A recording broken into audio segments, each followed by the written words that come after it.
এখানে বসেছিলাম, তো ট্রেন থেকে টোন মারছিল মেয়েদের। তো দেখি কী বলে, কী গরম দিচ্ছে এবার দেখি। তো চলে যাচ্ছে, কাজে রাখতে যাচ্ছে। আপনাদেরকে বলা হয়েছে আমরা কারাগার থেকে ডাইরেক্ট কি বলছে হিরাবেটি বলা হয়েছে তুই আর নাম দিয়ে গেল কথা বলা হয়েছে ডাইরেক্ট খিস্তি বলেন আবার ডাইরেক্ট খিস্তি বলেন কেন ডাইরেক্ট খিস্তি বলেন কেন আপনি ডাইরেক্ট খিস্তি বলেন কেন আবার ডাইরেক্ট খিস্তি বলেন হ্যাঁ তোকে মতো মানুষের খিস্তি না, জুতো দিয়ে ফিটানো উচিত। মায়ের ছেলেরা যদি জুতোর বাড়ি খাতি তাহলে বুঝতেই পারতি। মায়েকে দেহে টোন মারা। বলা হয়েছে তুই হিরাবেটি আপনি ডাইরেক্ট খিস্তি বলেন কেন আচ্ছা আজকে অনেক বড় ডাইরেক্ট হ্যাঁ খিস্তি বলেন ডাইরেক্ট খিস্তি বলেন আমরা ট্রেনের মধ্যে হিরাবেটি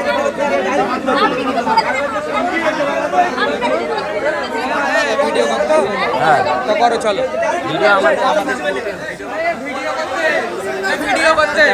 ভিডিও করতে।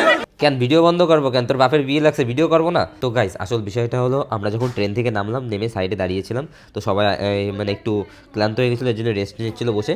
তো অয়নদা সাইডে দাঁড়িয়েছিল আর বান্ধবীরা দিদিরা হলো সবাই বসেছিল। তো ট্রেন থেকে একটা অনেকক্ষণ ধরে টোন কাটছিল, তা অয়নদা প্রথমে কিছু বলেনি।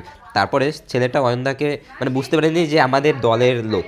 তো অয়নদাকে বলে, এ ভাই সরে যা, মালটাকে দেখতে পাচ্ছি না, এরকমভাবে বলে। তো কার না মাথা গরম হয়, আর বলেছে অয়নদাকে, অয়নদার ওয়াইফ ছিল, ওয়াইফকে দেখার জন্যই বলেছে। তখন অয়নদা মাথা গরম হয়ে গেছে। ওইদিকে রেলফারের মাল যত আছে সব টানে টুনে নিয়ে আসলো। দেখুন 2-3 বগে ঘুরে মুড়ে সে 30-32 জনের টানে নিয়ে আসে, আবার আমাকে সেট দেয়। তারপর যখন জিআরপিকে ডাকা হলো তখন আর তাকে খুঁজে পাওয়া গেল না, কোনো পায়খানা করে কি পলাইছিল নাকি কি জানি।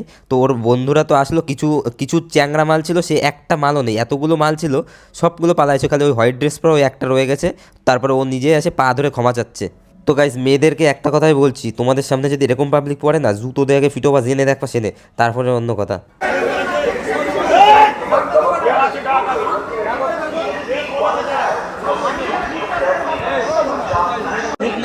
গরম দিচ্ছে। তো গাইস, এরকম অফিসার জন্য প্রত্যেক স্টেশনে একটা করে থাকে। তো এরকম অফিসার যদি থাকে না, এরকম স্যাংরা মালগুলো 2 দিনই সোজা হয়ে যাবে। তো গাইস, ভিডিওটা একটু বেশি বেশি করে শেয়ার করে দাও, যাতে কোনো মেয়ের সাথে এমনটা আর না হয়। তো তোমরা ভয় পাবে না, তোমরা ভয় পেলে তোমাদের সাথে এমনটাই হবে। তো গাইস, ভিডিওটা ভালো লাগলে অবশ্যই লাইক কমেন্ট শেয়ার, আর ইউটিউব থেকে যারা দেখছো একটা সাবস্ক্রাইব করে দিও। চলো দেখা হচ্ছে নেক্সট ব্লগে, টাটা বাই বাই।